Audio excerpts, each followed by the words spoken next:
Oui, bonjour. Cette fois, une réaction à un article qu'on m'a fait passer. Je vous le mets en pièce jointe. Je vous l'approche en gros. Vous pouvez le voir. Salaire des dirigeants des coopératives épinglés. Les salaires de nos dirigeants, de nos coopératives, qui, je vous le rappelle, vous irez voir le rapport, pour ceux que ça intéresse, vous irez le chercher sur Internet, le rapport de notre sénateur Jean Arthuis, de Mayenne. Il avait fait un rapport, ça remonte déjà à quelques années. Il estimait autour de 3-4 milliards les aides attribuées sur le plan national aux coopératives. Donc c'est les impôts des Français, je vous le rappelle. La coopérative, l'essence même du statut coopérateur, à l'origine, n'était pas destinée à créer des parachutes dorés et des rémunérations de l'ordre de celles qu'on voit sur cet article que je vous mets en pièce jointe. Alors moi, cet article, il m'interroge beaucoup. Je vais vous dire pourquoi il m'interroge. D'abord, on parle des salaires des directeurs, des dirigeants de la coopérative. Qui gère les conseils d'administration des coopératives? Si ce n'est, en grande majorité, que des représentants de la FNSEA. Mais pas que. Dans les autres syndicats, certains siègent aussi dans les conseils d'administration. Dans les syndicats dits minoritaires, y compris le plus petit syndicat. Il y a des syndicats de vignerons où siègent des gens des petits syndicats agricoles. Alors ma question est très simple. Pourquoi ce réveil tardif? Pourquoi personne n'a rien dit? Pourquoi ces gens-là, s'ils n'étaient pas d'accord, ils ne l'ont pas fait savoir? Pourquoi n'ont-ils pas démissionné? Pourquoi ont-ils cautionné des écarts de rémunération, j'ai fait le calcul, qui vont jusqu'à 228%. En 228% de différence entre le quart inférieur des revenus des éleveurs et certains directeurs de coopératives. Alors bien sûr, j'ai pris les mieux payés, mais 228%. Et il n'y a aucun agriculteur qui a réagi.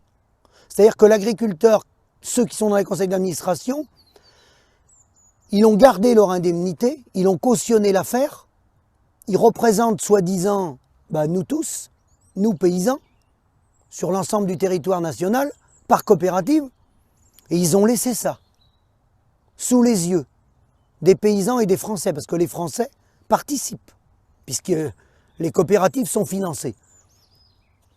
Il y a une partie du budget de l'État qui vient financer les coopératives. Donc indirectement, le citoyen, non seulement l'agriculteur, mais le citoyen français peut demander des comptes.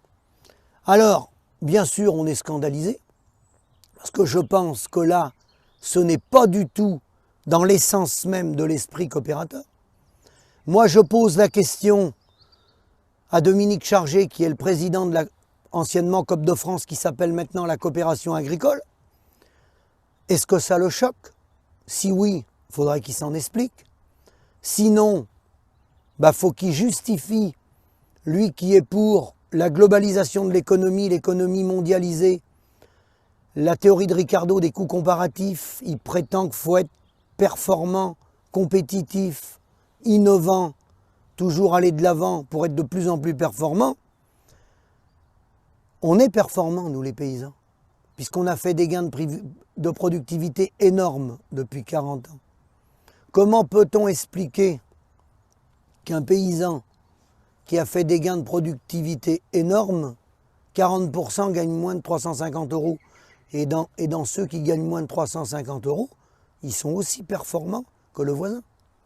Et 70% des paysans gagnent moins du SMIC. Donc qui gagnent 700 €, 800 ou 350, les exploitations, elles sont tenues, elles sont propres, elles sont en ordre et elles produisent de la marchandise toute l'année saine et loyale. Et dans le même temps, M. Chargé, président de la coopération agricole, il accepterait que dans ce qu'il appelle le prolongement de l'exploitation, parce qu'une coopérative, les coopératives ont été créées par nos grands-parents. La création des coopératives, c'est 1855, les lois Rochdale, en Angleterre, avec l'évolution sociale du membre associé coopérateur, Je voudrais bien connaître l'évolution sociale de l'associé coopérateur en euros constants. On va prendre depuis l'après-guerre pour être sympa. Et puis ceux des cadres dirigeants, là, quand je vois des rémunérations comme ça, avec 228%, pardon, d'écart entre les paysans et les directeurs. Alors, personne n'a réagi. On nous explique aux assemblées générales que bien entendu, la coopérative, elle est là pour défendre les paysans. Elle valorise les produits qu'on produit sur nos exploitations. Vous voyez les vaches laitières, mes vaches laitières derrière moi. Elle transforme nos céréales, elle transforme la viande, elle transforme toutes les productions agricoles. Et la réponse que j'ai eue maintes et maintes fois par des directeurs de grandes coopératives, qui certains, je le vois, ont jusqu'à 80 000 euros mensuels, eh bien, c'est que c'est un maillon indispensable dans la chaîne de l'agroalimentaire parce que, comme ils le répètent, c'est le prolongement de l'exploitation, la coopérative, et nous sommes tous dans le même bateau. Je confirme, nous sommes tous dans le même bateau. Il y a ceux qui rament, qui gagnent moins de 1 000 euros mensuels, et il y a les commandants de bord, qui gagnent 80 000 euros mensuels. À bientôt.